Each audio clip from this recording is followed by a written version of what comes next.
Good evening. The regular meeting of the Wayne-Westland Community School Board of Education is now brought to order on Monday, August 25th, 2014 at 7 p.m.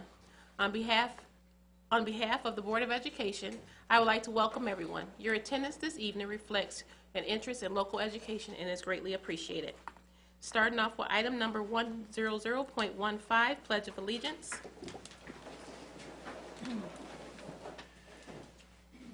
I pledge Allegiance to the flag of the United States of America and to the republic for which it stands, one nation, under God, indivisible, with liberty and justice for all. Moving on to item number 101.15, roll call. Mrs. Medell. Mr. Griffin. Present. Dr. Weaver. Present. Mr. Buckaloo. Present. Mrs. Madison. Present. Mrs. Schofield. Present. I am here, and Mrs. Walker. Present. Let the record reflect that 7 are present, 0 absent. Moving on to item number 102.15, recognitions and presentations. Dr. Hamala. Yes, I'm actually going to ask our Deputy Superintendent, Mr. Larson Scheidler, to present on the USDA food regulations. All right. Thank you, Dr. Harmon. This is really just sort of a FYI type thing. We wanted to let you know that our meals are getting healthier in the schools.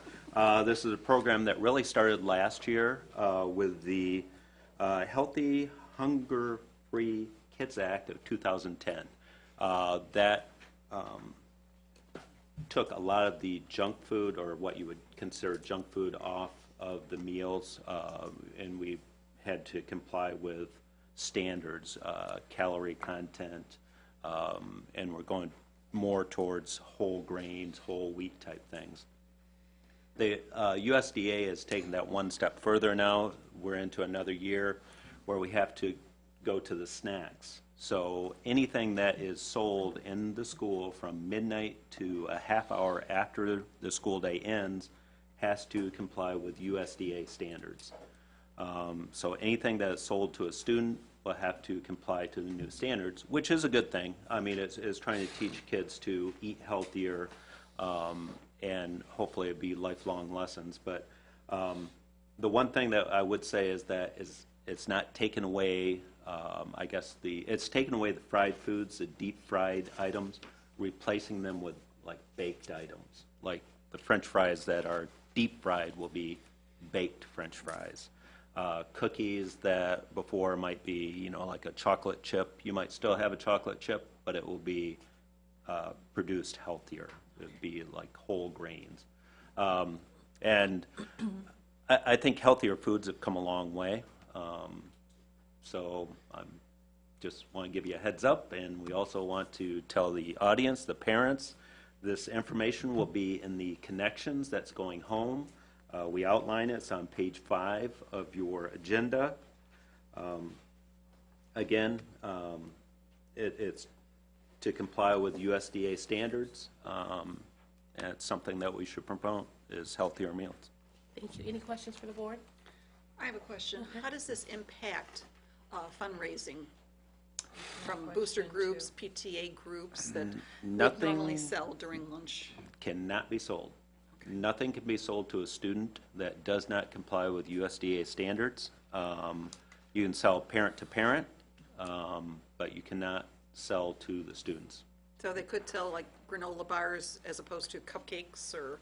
Well, we encouraged all the principals to check with Joanne Gross. Joanne Gross is here, of Food Services, to make sure that it does comply with the standards. Districts will be audited, or can be audited, and it's easier to ask to make sure that it complies than to, I guess, go ask for forgiveness. We don't want to ask the USDA for forgiveness. So we encourage everybody to ask Joanne if it meets the guidelines first. So for clarification, if the booster group is doing a concession stand and it's a half hour after school lets out, Right. then they're okay. Yeah, concessions, say it's a football game You're right. or Football concessions, basketball. basketball Yeah. concessions, Yeah. baseball concessions. Yes, yes. that's okay.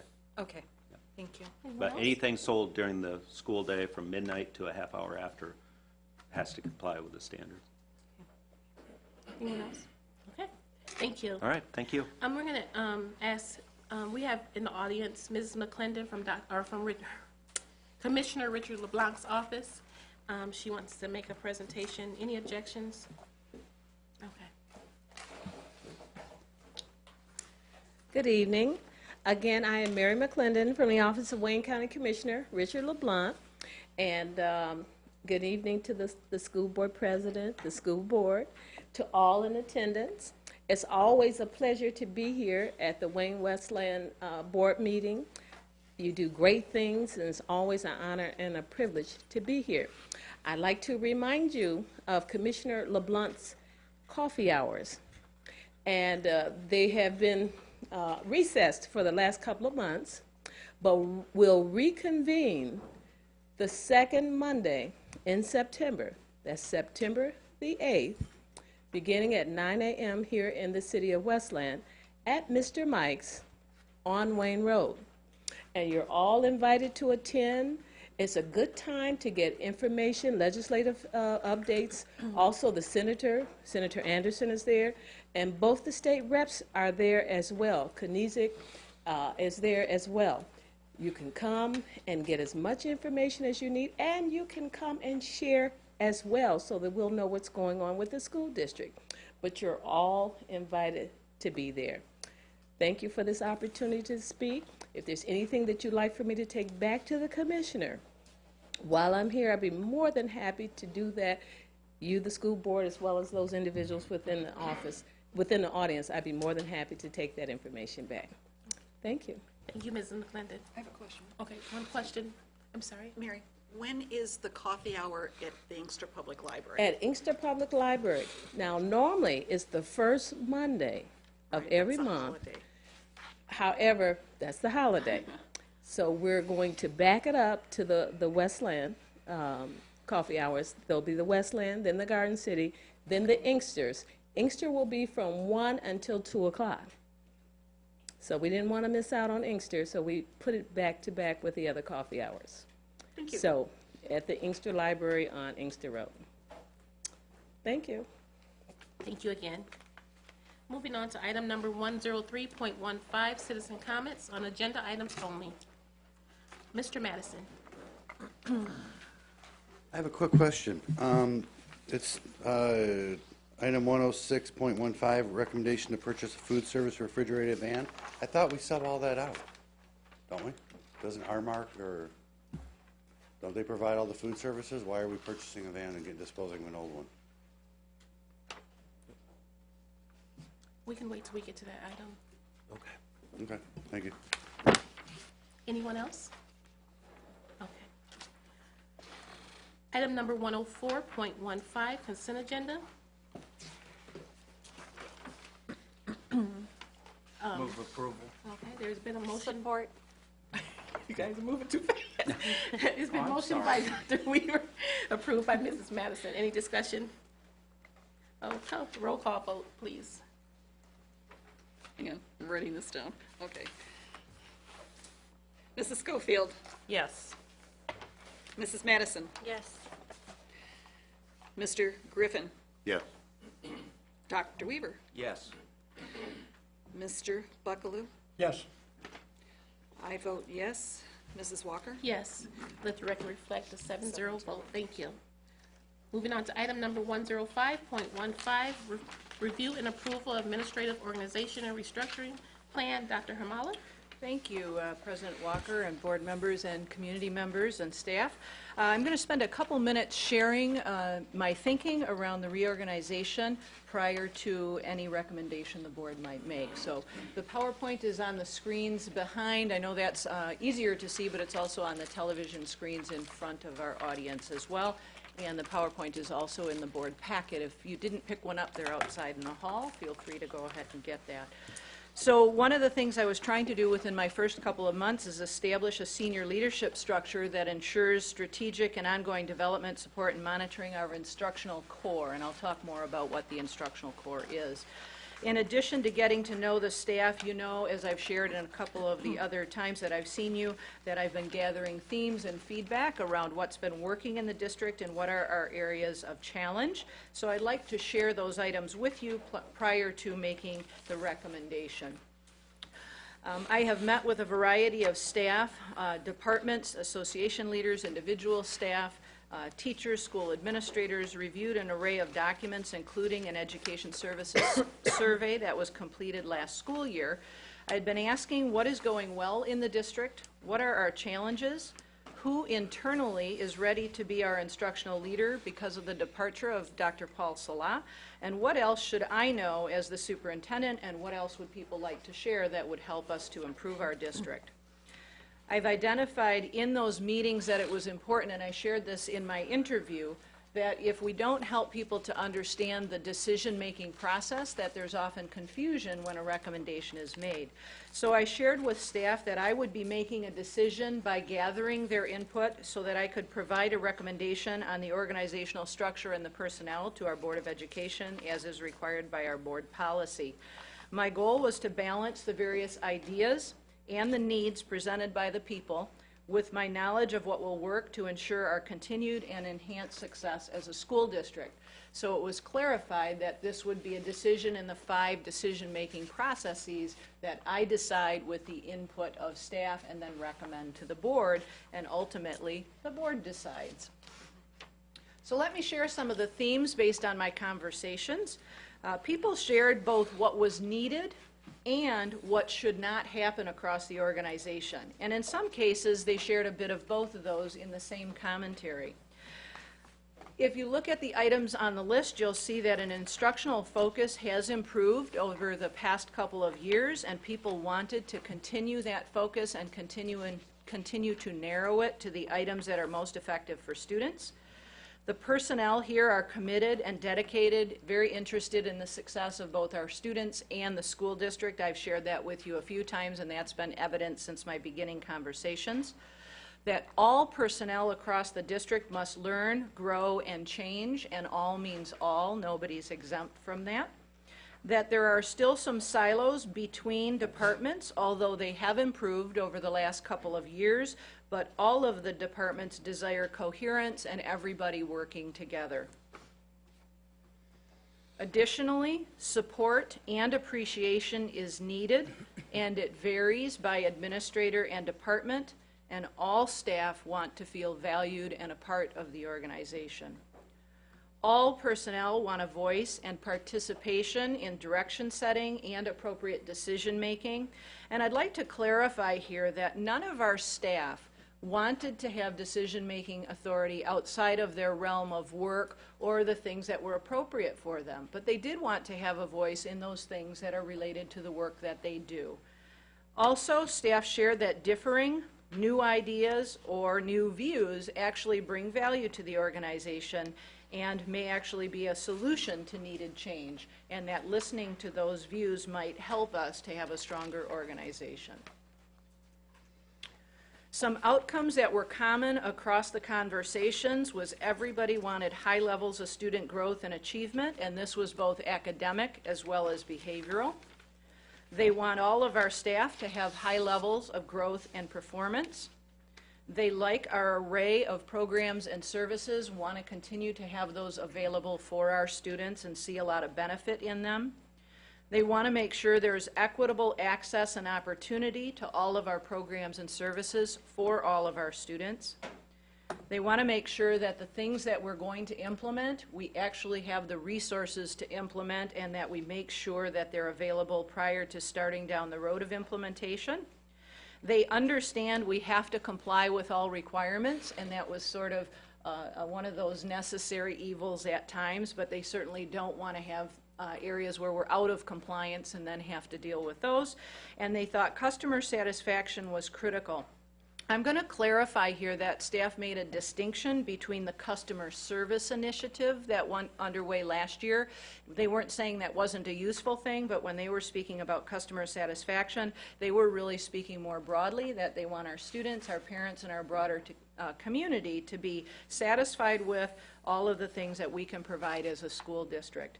In some cases, relative to the customer service initiative, they found it to be beneficial in some ways and not necessarily helpful in other ways. So I was making a distinction here for those of you familiar with that this was really customer satisfaction in a broader sense than that initiative.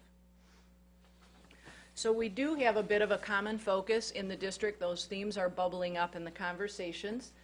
I want to share a little bit about my leadership style. Since beliefs and values really drive our behaviors, and it's my job to ensure with all of you that our students succeed and the district succeeds, I wanted to share my leadership values so that you could see, and I shared some of this in the interviews, but it also drives how I would be a supervisor for the staff here and all of the personnel, as well as how I would lead the organization from a visionary point of view. It's particularly important as I work with our leaders that they understand my beliefs and where I'm coming from, because they will see my behaviors most evidently. So first of all, I value learning and growth, and I believe our students grow because adults are willing to learn and grow, and that we never stop learning and growing. There's always something for us to improve upon. That we have to make a commitment to the work that we do. I've used this ABC squared for years and years, and sometimes quip it's as easy as ABC. If you look at the next one down, there's an E. I never did come up with a D in there. Otherwise, I probably would have had some other nice acronym. But really, it starts with accountability, and that accountability begins with me holding myself accountable, and then, of course, ensuring that staff are accountable as well. Belonging to what's going on in the organization. Collaboration and communication. As well, voice, which means everyone is empowered to respond effectively. That's about making sure that people don't have to have permission to do the jobs we've hired them to do, that we support them in being able to do the work and making sure that decisions are made as close to the work as possible. And last of all, a focus. And certainly the slogan for the district, Great Futures Start Right Here, is a great slogan. It's an excellent slogan. There's wonderful insight into that.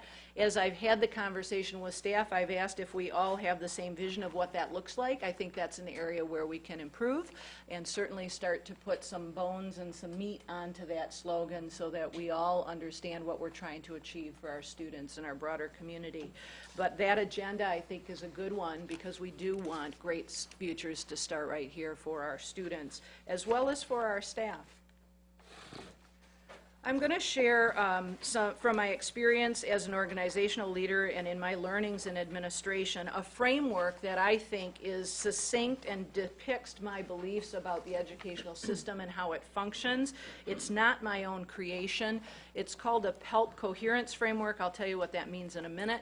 It includes a variety of components, and the one that we're going to address tonight in my recommendation is really the structure. And the structure is only one component of the framework. The structure is how we organize people. It's their roles, responsibilities, and the accountability we hold them to for results. And it also talks about who makes and influences decisions. The picture of the framework is on the screen. It was developed out of the Harvard School of Business and the School of Education. It's called the Public Education Leadership Project. It was a co-venture between the two schools so that business rules weren't simply applied to schools, but what worked in business and what worked in schools were discussed together to create a framework that made more sense for a school district. So if you look at the center of the structure, you'll see that students, teachers, and the content make up that instructional core. That's what our business is all about. That's what we want to make sure we put our focus on and ensure that we support throughout all of the work that we do as a district. So the strategies are the things that are the next ring, and that's any and everything we do to support the instructional core. It could be an implementation of a particular reading program. It could be how we use our resources in business services. It can also be things like nutrition guidelines. Those are all strategies that are intended to help to make sure our students, our teachers, and our content are successful and our student outcomes are what they need to be. Every strategy is influenced by the items you see in the outside circle: structure, the systems we have in place, resources, the various stakeholders, and our district culture. All of those things, we in leadership roles, as well as if you think of this at a micro level in a classroom, have to be managed by the leaders. That includes the board, it includes us as central leadership, our school leadership, all of the administrative council, and in a lot of ways, our family and our community, because they help to create the culture and their stakeholders within the district. It's important to note, though, that most of the items that I shared in the themes are related to culture. They're about the culture of the school district, and the culture has to be addressed no matter what structure we put in place. So just changing a structure does not address the culture. We have to make sure the structure serves our needs, but we also have to, in tandem, address the issues of the culture that were identified in the themes that were there. Because our behaviors, whether they're overt or covert, whether they're formal or informal, they influence what's going on in the organization.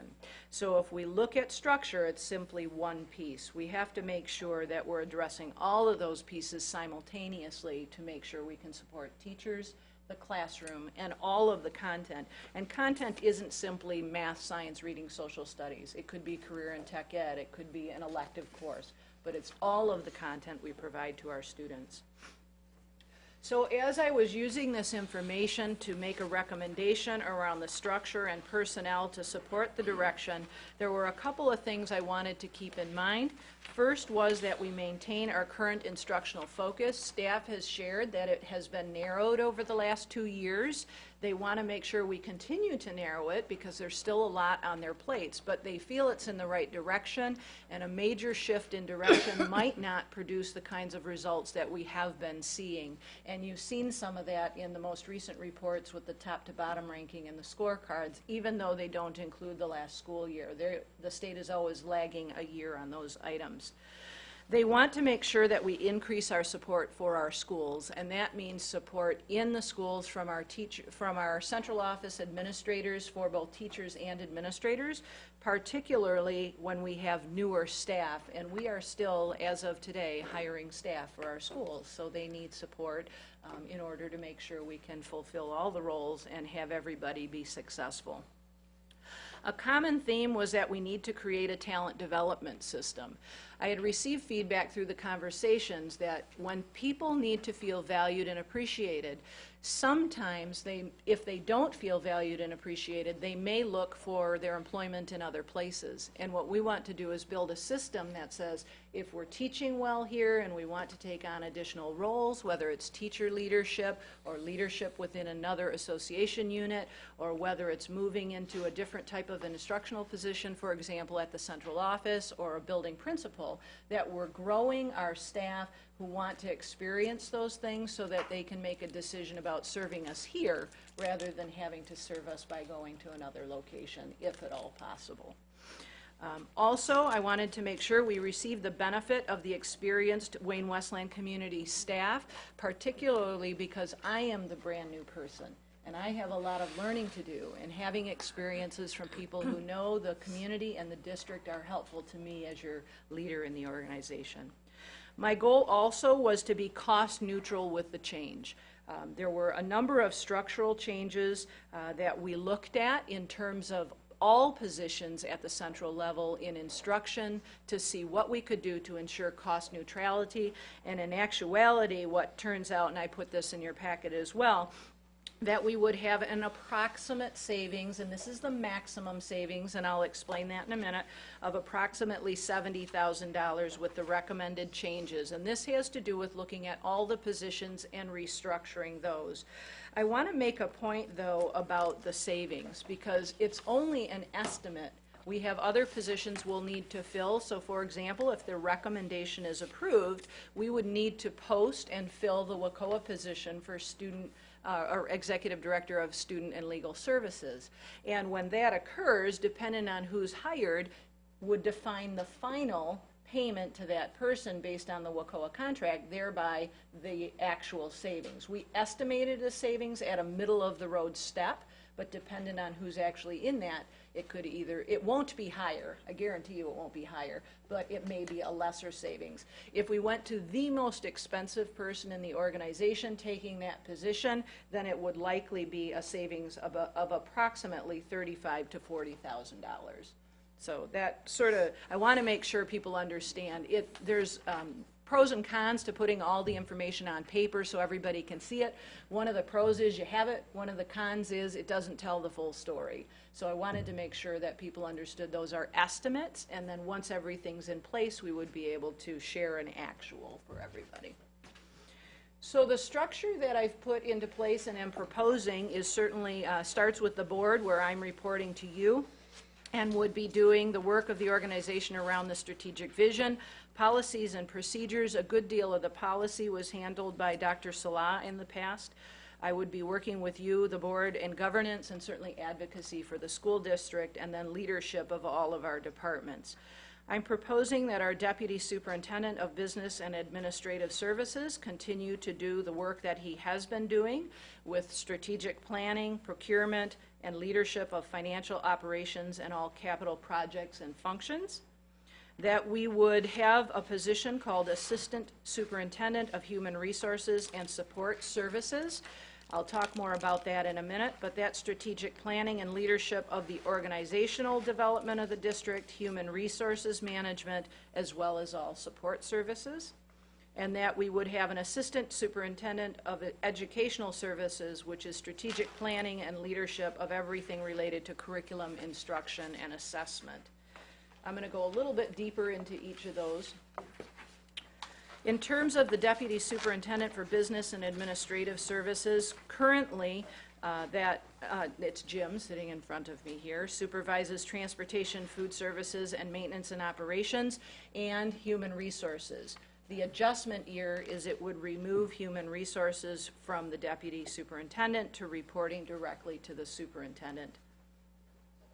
In terms of human resources and support services, it would be adding duties to the Human Resources Support Services position, and those duties were assigned to the Deputy Superintendent for Educational Services previously, and because my goal is to put limited focus on instruction and not have instruction have distractions of other areas, I've removed non-instructional areas from that position and moved them to the Assistant Superintendent for Human Resources and Support Services. That would include communications, the Dyer Senior Adult Center, and the Family Resource Center. Our staff person at the Family Resource Center also sits on the Oakwood Clinic at Adams Upper Elementary. I guess I'll call it a board for lack of a better word, and I would be looking at the Human Resources and Support Services person to be also sitting and representing our district on that Oakwood Clinic committee. I think they meet about 4 times per year. In terms of educational services, and if you look at this PowerPoint, you can see that it's still very dense. That is a lot of oversight in our most important work. It does remove the items I previously mentioned of communications, senior center, and the Family Resource Center, and that to me was most critical because the items that remain are curriculum, instruction, and assessment and orientation, and help to keep our focus on the instructional core. So the major goal here, again, is to allow that narrow focus that we've been pulling together over the last 2 years to continue to be narrowed and to ensure the work in educational services truly does meet the needs of our students and our staff.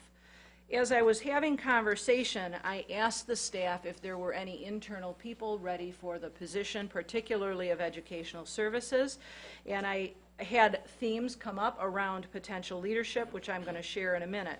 I also shared with staff that if I could identify the right person for the role, because they have the right skill sets, have the right background and knowledge, that I would not be going through an interview process, because that going through that process, if I have already made my decision, isn't fair to anybody. So I wanted to be transparent and discuss those items with people as I went along so they would know up front I would be making a recommendation. If I thought it was the right thing to do to make a recommendation to post the position, I would have done that, but I have not done that. And I'm actually recommending, given the feedback, that we would have the Assistant Superintendent of Human Resources and Support Services be appointed as Kelly Bowl, and the Assistant Superintendent of Educational Services be an appointment of John Albrecht.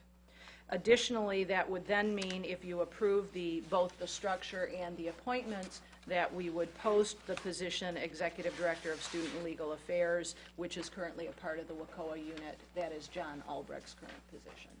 So that is the end of what I have to share, and I'll hand it back over to President Walker. Thank you, Dr. Hamala. Okay.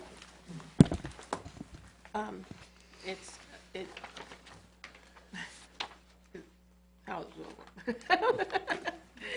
Yes, that's what I'm trying to get out. Thank you. A motion is in order.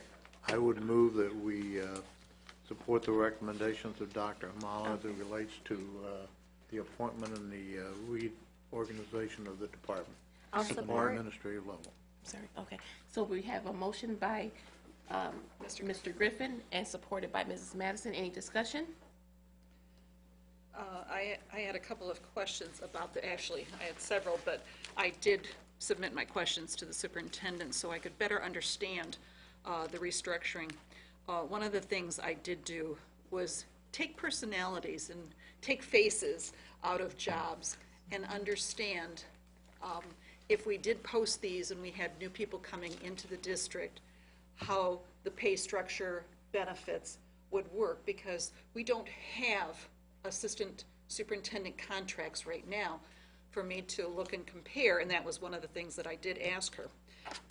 One of the questions that I did ask was about merit pay, because I know cabinet contracts have merit pay. Could you explain a little bit how that's based? Merit pay is actually a requirement under the law in Michigan now for anybody who's a school administrator or a teacher. It is included in all of our contracts, including cabinet.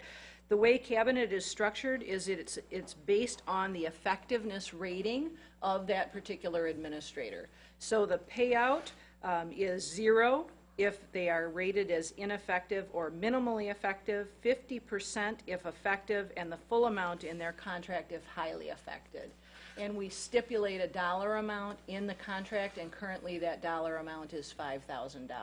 That's different than the previous contracts in terms of deputy super, the superintendent of the past.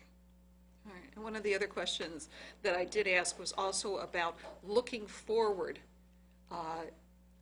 not this year, total pay and compensation, but looking to the next year and the year after that. What would it look like? Not wanting to get the board in a situation where we're ballooning up, or if that's a phrase that is appropriate, to salaries where we might get ourselves in a situation where the next board now looks at and go, what were they thinking? We can't afford things like this. So. Sure. Everybody is frozen in the district currently, including the cabinet members, myself, and the central leadership, WACOA, as well as cabinet contracts. So everybody would remain frozen, and unless there's a decision to unfreeze and pay anybody, there would not be increases to those costs for those particular staff members. Once their contract is written, that would be the contract. Okay. So there's not increases built into some staff members and not others. Okay. Thank you. Is there any more discussion? Okay, there's a motion on the floor. Can I have a roll call vote? Mr. Buckaloo? Yes. Dr. Weaver? Yes. Mr. Griffin? Yes. Mrs. Madison? Yes. Mrs. Schofield? Yes. I vote yes. And Mrs. Walker? Yes. Let the record reflect the 7-0 vote. Motion passes. And may I just thank the board for your support in moving our district forward and getting to our most important work. I very much appreciate it. Thank you. Thank you. And we'd like to say congratulations to all the new positions. Thank you. Moving on to item number 106.15, review and approval, business and service and finance items. Mr. Larson Scheidler. Okay, thank you, Madam President. The first item that we have is purchase of National Geographic Science pilot materials. This is a pilot that will allow Wayne-Westland to test the science materials over the next year at $25 per pupil. We have 3 schools that will be testing the pilot. That's Edison Elementary, P.D. Graham, and John Marshall Upper Elementary.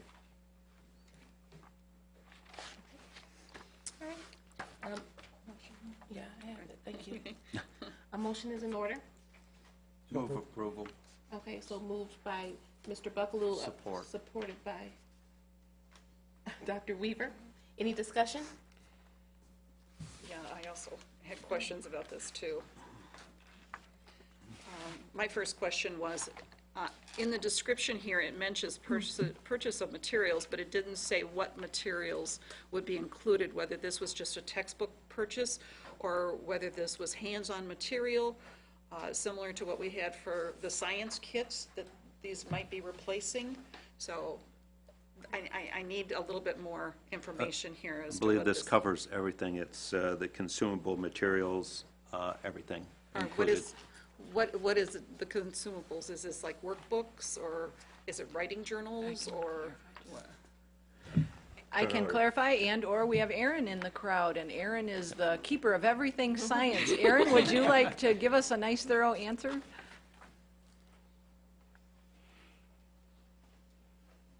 The pilot purchase would cover all materials that are available for the program, which includes level text that go with the materials on the subject areas that will be covered in each grade level. It also includes a student text that's appropriate for the grade level, the teacher edition materials, as well as an online component, which is at NG Connect, which provides digital components, digital editions of the books, as well as digital interactive pieces for students and teachers to use in the classroom, as well as the hands-on inquiry-based kits, which are the demonstrations and labs that students would do in the classroom. All those materials would be accessible. Generally, anything we would eventually consider a purchase of in the future would be part of this pilot, so our teachers could try and make sure all the materials fit the needs. And one of the major reasons for this is because this material does provide both a text-rich piece for our students to incorporate that ELA writing and reading piece, as well as the hands-on, so it provides both components at one time for us. You said digital access, Correct. all right, in the classroom. Will they also have digital access at home? They have the potential to access the materials at home as well. The students would have a username and login, so they could have access at home if they decided to do so to both activities and to reproducibles as well as the student text. Okay. I also had a question about the contract we have with the company that provides our science kits. Is that contract flexible enough that if we do not get science kits at those 3 buildings and we use these proposed materials, that we're not left holding the bag for the science kits that aren't being sent out to those buildings? Sure. We actually don't have a current contract with that company. We purchase the materials on an as-needed basis. We made that arrangement with them last year because we knew it was a temporary purchase. And so we aren't stuck in any kind of contract. So currently, we would just not send materials from that company to Graham, Edison, or Marshall's 5th grade. Currently, Marshall's 5th grade doesn't receive those kinds of consumables anyway, but we would certainly not have to pay for those materials as well. We just wouldn't have them shipped there as part of our as-needed contract that we have, or as-needed purchase that we make with them. All right, now, when the pilot is over, if we decide that we don't like this program for whatever reason, it doesn't meet our needs or, whatever, do we get to keep the materials? The $25 per person generally only covers the access to the consumable materials and all the materials to use for the year. It certainly would not cover in any shape or form permanent keeping of those materials. Now, if we decide to purchase them, that dollar amount is reduced from the original, the purchase itself, so we aren't losing that money in that case. But otherwise, it's simply covering the online connection that our students are making and the online materials that our teachers are using, as well as use of the materials in the meantime, and the consumables, which cannot be reused. It covers that cost for National Geographic, who's giving those materials to us. So the things that teachers would have to use and throw away, that $25 per student simply covers that cost. If the district decides to purchase the materials and it is working for them and the money is available to do so, that amount would be subtracted from the eventual cost. Oh, okay. All right, thank you. Thank you. Any other discussion? I have a question. Sure. As we sit here and after the superintendent had given us the program that we're working towards on all of the changes we're making, and we discuss cutting down things and scaling back in the educational piece, my concern is now we're talking about adding something new when we were just voted on trying to start narrowing down to one road. As you recall last year when we came to talk about the Oakland materials that we currently have, it was in an effort to get away from the FOSS kits that we had been using in the elementary for an express need from teachers that they wanted something fresh and different for the students that would address the GLICS standards as they move towards the next generation science standards. That conversation led them to the Oakland piece because it was a temporary solution. It was something that wouldn't cost a large investment on the district's part while we investigated something more permanent, while we waited on companies like National Geographic to finish these kinds of materials, which would be aligned to both the state standards and the next generation science standards. So it's all along been the opportunity that Oakland will simply be a temporary solution until we have a long-term option. National Geographic is that long-term option, the first long-term option that we've had available for our elementary. And so while it is something new, it has been an expectation along the way that this would be the program that we'd be working towards. And now that it's here, it's simply fulfilling the year-and-a-half long piece that we've been expecting. And the teachers who are involved in the pilot have stepped up and volunteered to be part of this group. They've actually expressed a great desire and interest, one of them almost a year ago as an entire staff, expressing that desire that whatever pilot became available, they wanted to be a part of it, because they want to be on the front end of doing something great with the science materials. So I think that they will welcome this opportunity. I think it provides for our students something that our current materials do not, which is that text-based piece that we've really been looking for and a more permanent solution. Aaron, if I'm not mistaken, you shared that teachers who weren't ready to pilot were allowed to opt out, and it's strictly those who are voluntarily piloting. Is that correct? Absolutely. Okay. And in the 2 lower elementary schools, every teacher has opted themselves into the program, and a Marshall, all but one teacher who is currently going to be doing it. So there is a great desire, but certainly anyone who was not interested in being part of the program was given the option to do that so that something new was not introduced if they weren't comfortable with doing so. Mrs. Schofield? Mr. Boffman, could you please just, for the listening audience and for my information, refresh my memory on the next generation science standards? When do we anticipate that they will be in place and be, when do we think the state's going to adopt them, and what, are they aligned with the Common Core standards that we hear so much about? The next generation science standards are national standards that were developed in a different way than the Common Core standards were, but they are specifically for science. Originally, Michigan was an early adopter. It's what they called themselves because we were one of the few states that were involved in the development of those standards.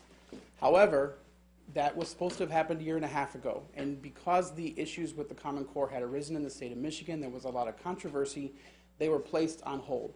And they have been in a holding pattern since then. Now, currently, the only information we have is that there is a potential for them to be placed in the State Board of Education's agenda in the near future. We do not know exactly when that will occur, but we do know that they're still out there waiting to be looked at once they've made all the decisions about the Smarter Balance Assessment and all the other pieces that the state are really debating at this time. When that happens, we want to be ready for that, whether it happens or not. So the good news about these materials and what we're confident in is that they align well with the grade level content expectations, which are our current state science standards. However, they've been designed to pair well with the next generation science standards, and with very little modification, we'll be able to just seamlessly make that connection in the K-5 with these materials because they've been designed for states who use the next generation science standards, or in our case, for states who don't currently use them. So the next generation science standards would replace the GLICS if the State Board of Education adopts them in the near future, and they would be the Common Core of sorts for the science materials, but they are not necessarily adopted at this point, and there is always the possibility that they won't be adopted by the state. And if that happens, we're confident these materials will still fit the need. Thank you. Any other questions? Okay, we have a motion on the floor. Roll call vote, please. Dr. Weaver? Yes. Mr. Griffin? Yes. Mr. Buckaloo? Yes. Mrs. Schofield? Yes. Mrs. Madison? Yes. And I vote yes. Mrs. Walker? Yes, let the record reflect a 7-0 vote. Motion passes. Moving on to item B, recommendation to purchase a food service refrigerated van and dispose of the old truck. Okay, thank you, Madam President. We had a public bid opening on July 29th to replace the refrigeration truck. The winner of this bid was VIP Truck Center at a total bid of $92,161.62. And with this, we're asking that we dispose of the current truck also. The current truck is a 1999 GMC C6500. I think it's served the district well, but it's time to replace it. And to answer the question earlier, Aramark provides management services. All the equipment, all the employees are the district's. So. Thank you. Motion, So motion moved, is- Madam Chairperson. Thank you. Moved by Mr. Griffin. Any support? Second. Supported by Mr. Buckaloo. Discussion? Any discussion? Okay, roll call vote. Mrs. Schofield. Yes. Mrs. Madison. Yes. Mr. Griffin. Yes. Dr. Weaver. Yes. Mr. Buckaloo. Yes. I vote yes, and Mrs. Walker? Yes, let the record reflect 7-0. Motion passes. Moving on to item C, recommendation to purchase copiers and associated software. Okay, thank you, Madam President. In this title, I'd like to take out "and associated software." The software was purchased back in December of 2012. That was my error. I'm sorry. This is the final step of the purchase that was, we had a copier committee back, print and copier committee back in the summer of 2012 and fall, and that was when we recommended the bid be awarded to Konica Minolta to purchase copiers in the buildings. At that time, the buildings, all the copiers were owned by the district. The copiers that we're replacing now were copiers that were leased through Xerox. And the copiers have actually become a month-to-month lease. It's rather expensive. We budgeted almost $41,000 per year for the Xerox lease. With this, we will be using the $41,000 and an additional $78,000 to purchase. Felt this was the way to go.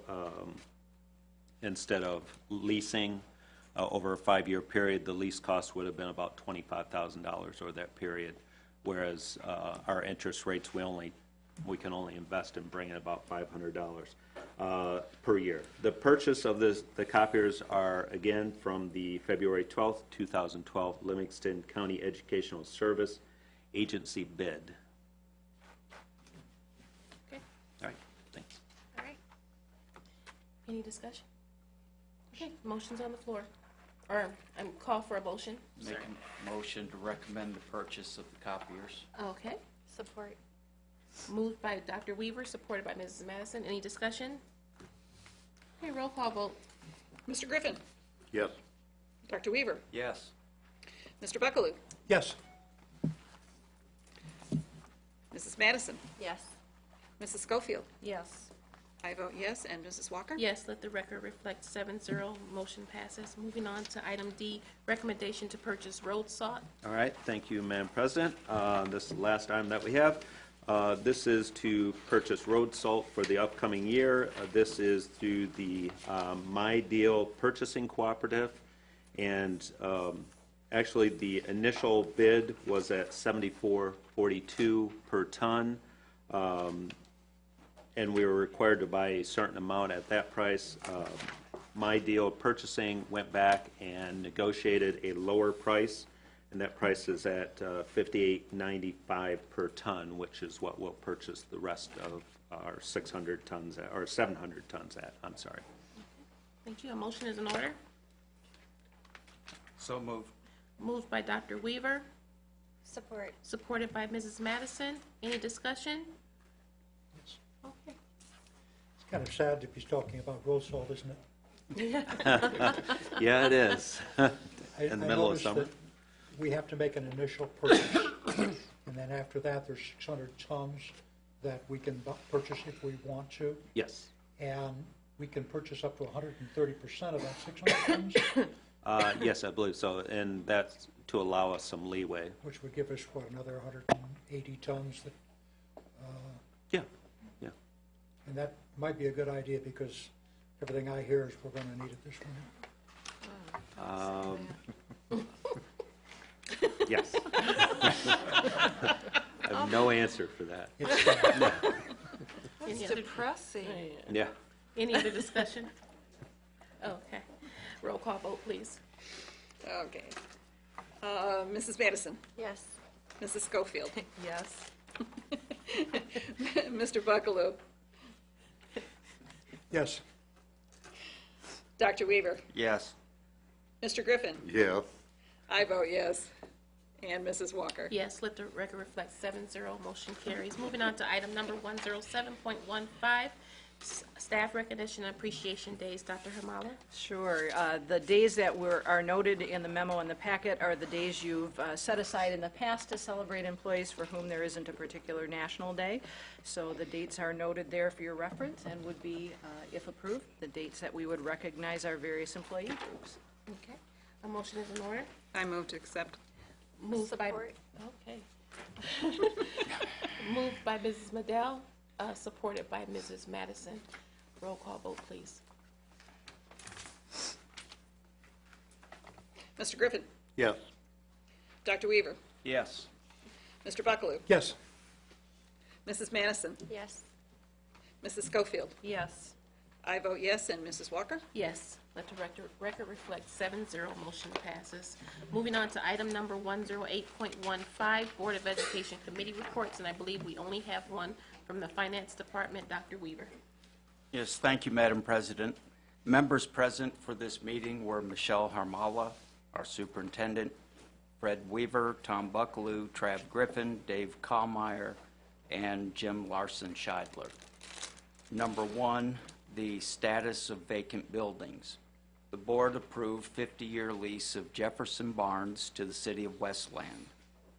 The district is currently in discussions with the Wayne County Health and Human Services to buy Vandenberg on a 10% land 10-year, land contract.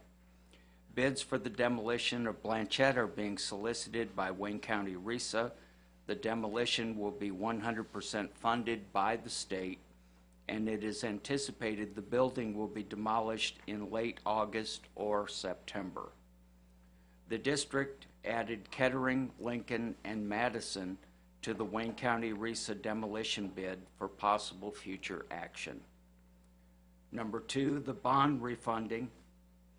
Jim Larson-Scheidler shared that the district completed the refinancing of the 2004 bond on July 15th, 2014.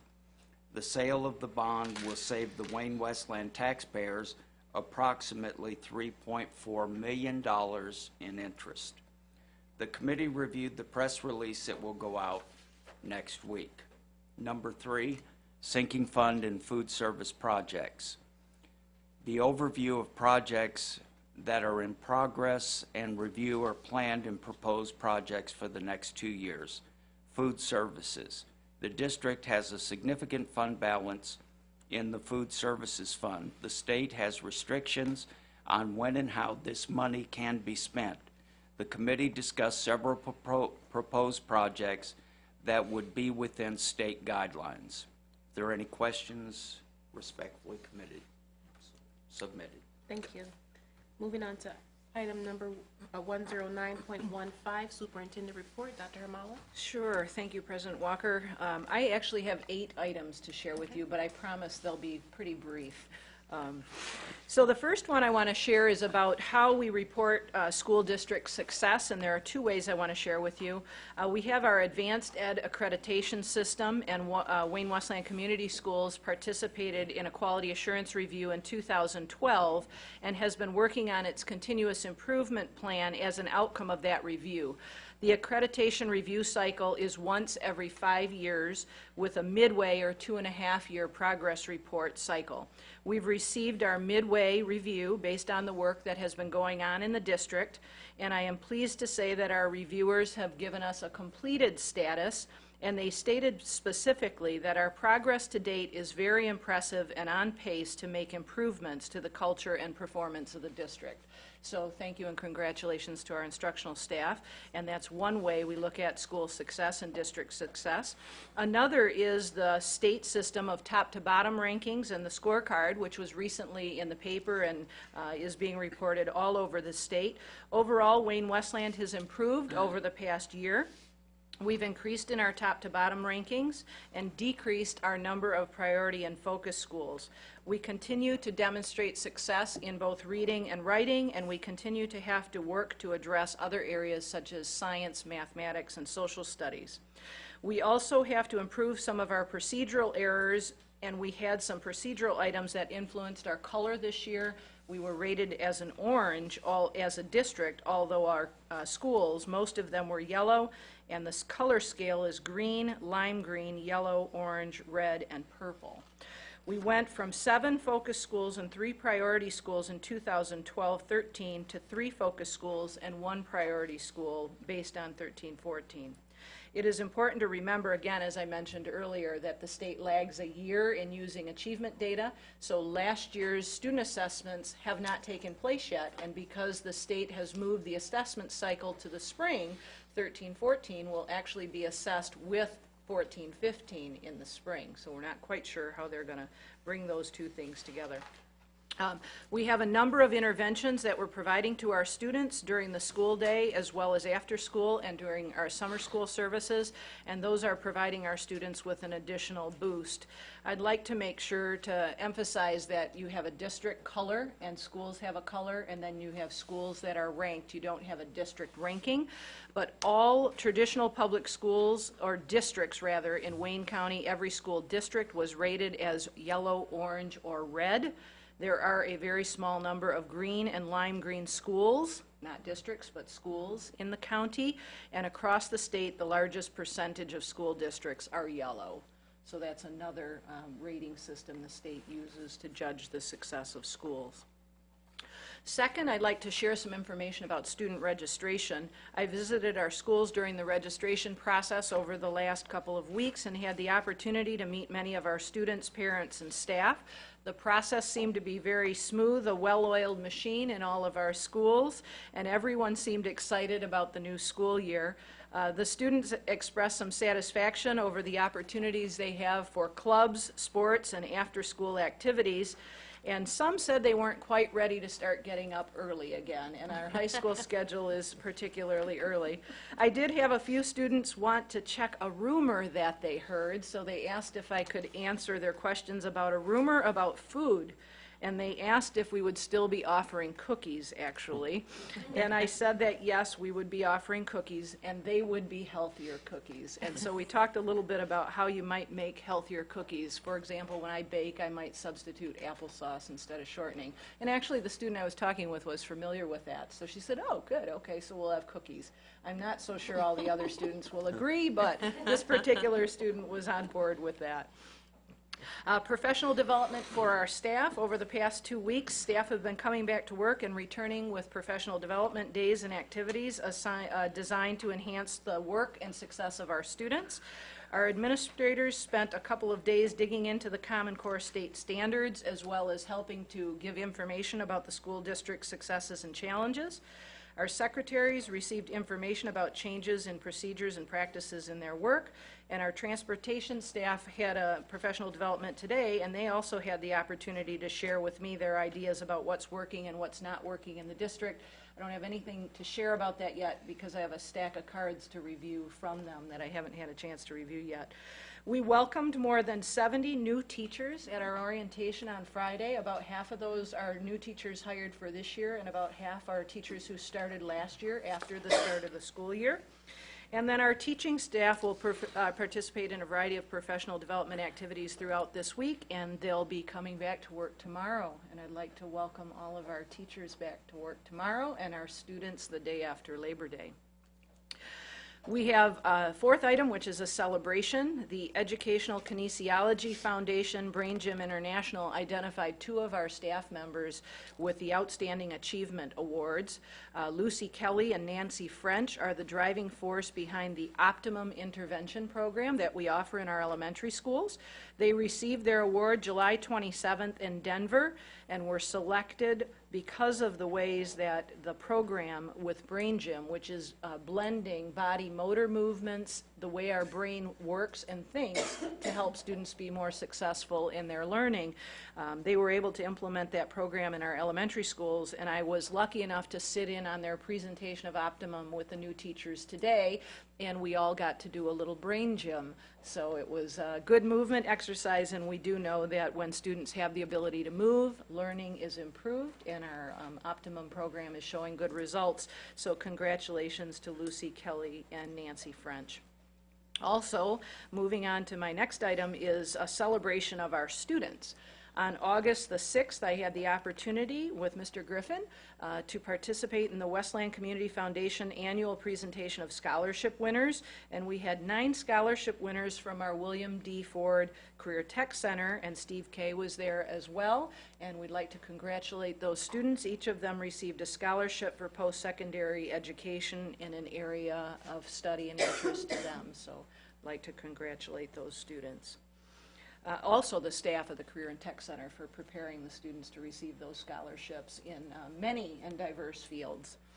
Wildwood renovations, if you haven't driven by there in the past, it's time to drive by there. If you haven't driven by recently, the renovations are wrapping up, and we're happy to say that staff will be reporting and students will be reporting to a school that's nearly finished. There is going to still be some work on the lawn outside because of the soggy wet weather. We have some area fenced off so that there isn't a mudslide in the backyard for kids to play in. We want to make sure that there's grass and that we allow the grass to grow there, but we are thankful to the maintenance and operations staff for their hard work and commitment. That was a big project, and it's done on time, so the staff will be getting in tomorrow. Second to last is the Wayne County Enhancement Millage. I'd like to thank all of the voters in the community. I know the millage did not pass, but our right to vote in a democratic society is very important. I know August elections are lightly attended, but I do want to thank all of our voters for getting out and exercising that democratic right. It's important to be a part of that process. And finally, the state is conducting a superintendent search for the state of Michigan, and the State Board of Education is seeking input from the public on the criteria and qualifications for the next state superintendent. Those interested in providing input can visit the state's website at www.michigan.gov/MDE, which stands for Michigan Department of Education, and look for the superintendent search. Again, as an advocate for public education, I think it's important for people to be involved in the process. So if you are interested in that way, please see the state's website. And that concludes my 8 items for you tonight. Thank you. You're welcome. Moving on to item number 110.15, citizen comments. Okay, Mr. Madison. Congratulations to everyone who just got promoted. But I have a quick question. What the retirement money that our previous superintendent's being paid for the next 6 years, where's that coming out of? Because there's a decent amount of money that's going to him still. That's now we've promoted people. There's more money going out. So we're paying more in all reality if this is truly what's going on and that funds come out that way. Second of all, in finance meetings, I've been in every board meeting. I've never heard once of anybody voting to tear down the school in Inkster or putting the other 3 schools on contact RESA. It's a violation of Open Meeting Act when you guys are making decisions in a closed meeting, not in a public meeting. So I don't know how we're already getting approval to demo a school in Inkster when it's never been before the board. That's a violation of Open Meeting Act. Just kind of curious to know these things. Thank you. Anyone else? Mr. Cox?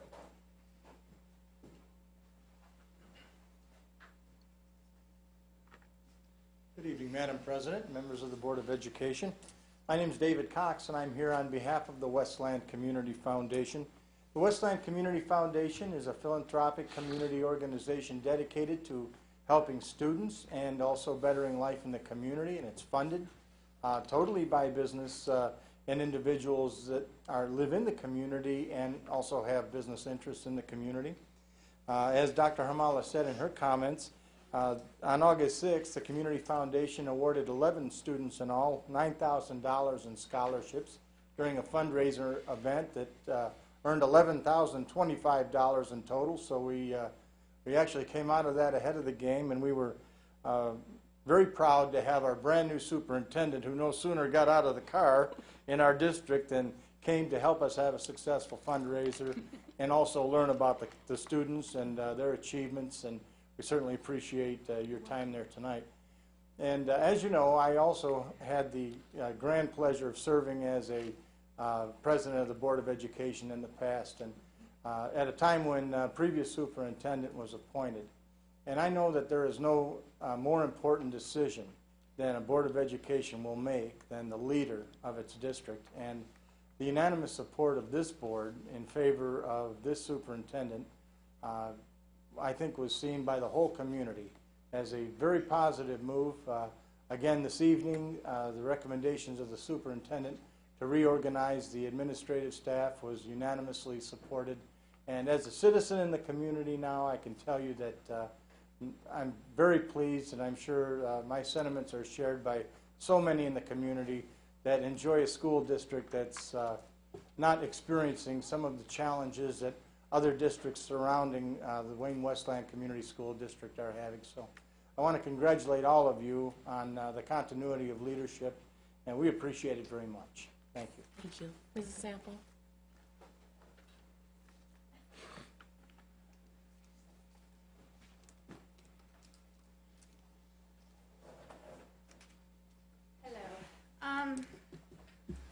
This is not the first year, let's just say that me and a few other of my neighbors have been overlooked on the connections. Question, have they been mailed out yet? Okay, this is, again, this is not the first time that I have not gotten mine in the mail. I got my transportation letter. I kind of knew where the bus stop was, but I got my transportation card today, but still have not received it. Was told you guys were working on it. It should be out the end of last week. Haven't gotten it. I know schools are still getting phone calls. I was at the school today, and they were getting phone calls. So there's got to be something. I keep, occasionally, it's not every year, but like every 3 years, I don't get a connections letter, so I know other people do. That's fine. Okay. Ms. Dr. Harmala? Yeah, I can respond. They are bulk mail, so once they are ready to mail, the post office actually has the whole week to decide when they're going to deliver them. So I believe they have them, and it's just a matter of their decision on when they're going to drop them into mailboxes. But So they are we produced. should- It is online currently. You can go online and look at it there.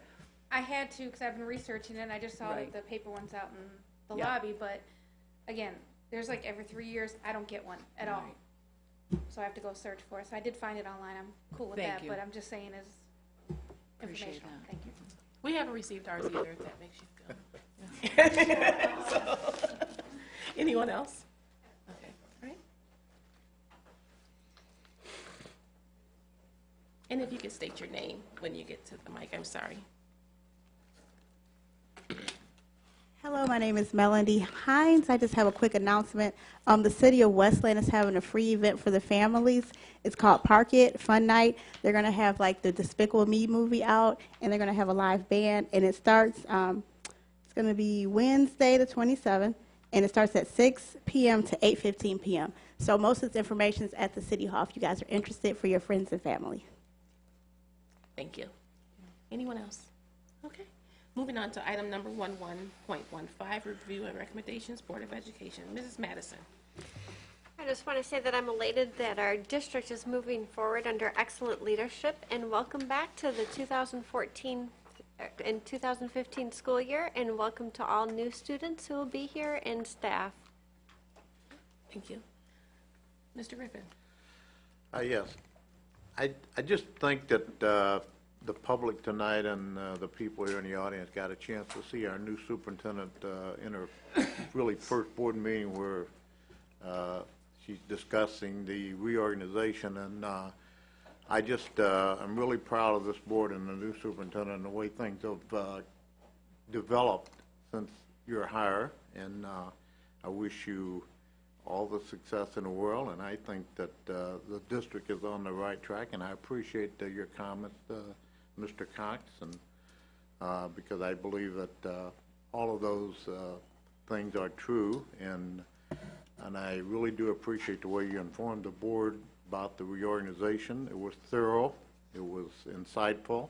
You answered the questions that were asked of you by each and every board member and met with them if necessary. So I think it's just it's just a hint for the future for the citizens that live in our community.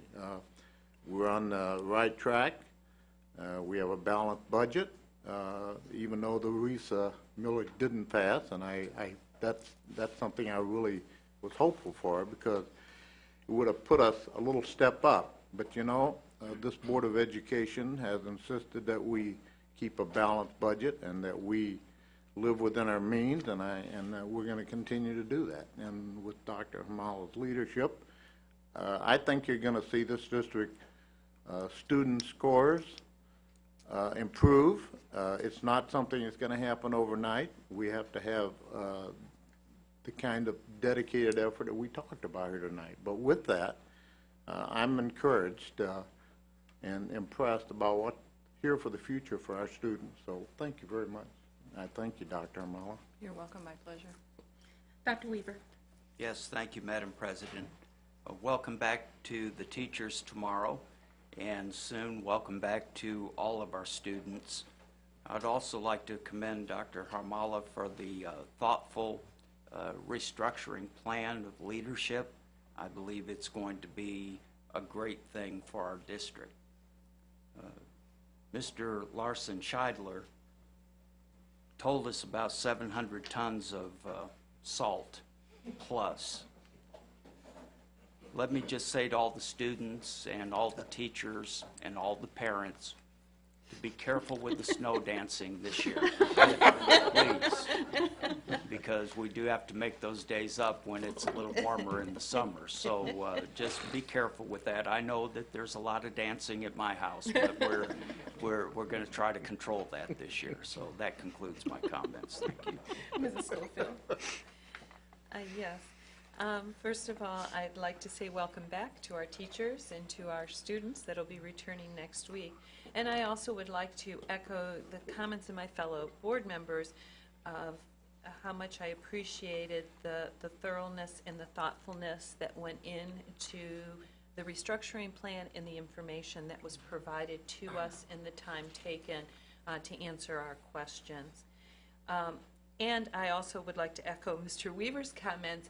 I sincerely hope we do not have to use all those tons of salt this year.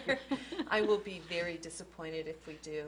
I am not a winter person. I may have to move to Texas and live with my children for the winter. So, and that concludes my comments.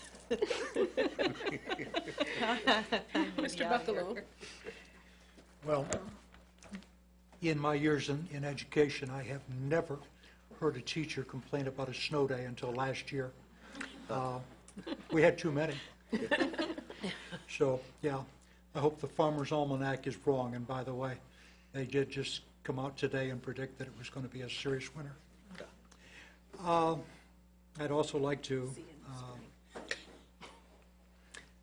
piggyback on what Dr. Weaver and Mr. Madison and Ms. Schofield said about welcoming back people. Fall in education and not spring is the season of rebirth. This is the time when we get a fresh start in education. When the kids come in eager to learn, the teachers come in eager to teach. No one is worn down by the weeks of hard work. We're just off to a great start, thanks in large part to some of the changes that you've made and some of the contacts that you've made. Dr. Harmala, I'm just looking forward to a fantastic school year. Okay. Mrs. Waddell. I know, I'm confused with Cindy Crawford all the time. Are you? In front of you is the monthly report from the Head Start program as required by federal government. For the listening audience at home, there are still open slots over at our program and also our other programs that we offer over in our preschool building at Stottlemyre. So please take advantage of it. Summer school, I got a chance to stop in. I made sure I went to one of the middle schools because that is one of the most difficult ages to get interested in going to summer school. And the rollout of some of the information, and that was very informative. I really enjoy going to administrative retreats because it keeps me in touch with my education background that I don't really want to let go because I spent a lot of money going to college, and I'm really not ready to let it go yet. Welcome back to everybody, students, employees, administrators, parents, volunteers, everybody, welcome back. Don't forget, we have a literacy core program that's looking for volunteers to work with our students, whether you've got an hour a week or 2 hours a week, or whether you've got 5 hours that you can put into this. We need volunteers for this program to help our students be more successful. So please come in and see if this is something that you can do. Don't worry, you can work with the little kids if the math is a little challenging, because that's the first thing I have to do math with the kids? It's a literacy core, it's okay. So come and volunteer. But moving forward in this school year, I'm very hopeful. Not that we have snow days, but I do love snow, I'm sorry. That we have a good feeling out in the buildings right now. Everybody's excited to come back. They're looking at the new changes that are being made with a lot of optimism, and I'm hoping that moving forward we can get that optimism rolling even faster and more successful, and have it reach out to everybody in the community to get behind the school district again. Education's taken a big rap lately, and it's time to turn. It's time to make the turn. So, thank you. Thank you, Ms. Waddell. Once again, I want to thank everyone for coming out and taking time out of your evening to come and join us and come to the meeting. It's greatly appreciated, and we love all the feedback, and thank you again. I just want to take this opportunity to thank the board and Dr. Hamala. Sometimes change can be a little difficult for everyone, and we have made a lot of changes this year, but I think that the changes that have been made for the good, and that we as a district will move forward, and we're going to go to new heights. And I'm really excited about the new year to come. I'm excited about how the board and the superintendent are working well together, and I just want to continue to encourage each one of us, and let's move forward and keep this momentum going. I want to say welcome back to the students and the teachers. It's hard to believe that we're even at that point right now, because I don't even remember going through summer. It kind of passed me by. But with that being said, I hope that everyone has a very safe and productive year. And let's get out there and let's teach and let's learn. So move. Support. Moved by Mr. Griffith, supported by Mrs. Schofield. All in favor? Aye. Motion carries. Thank you.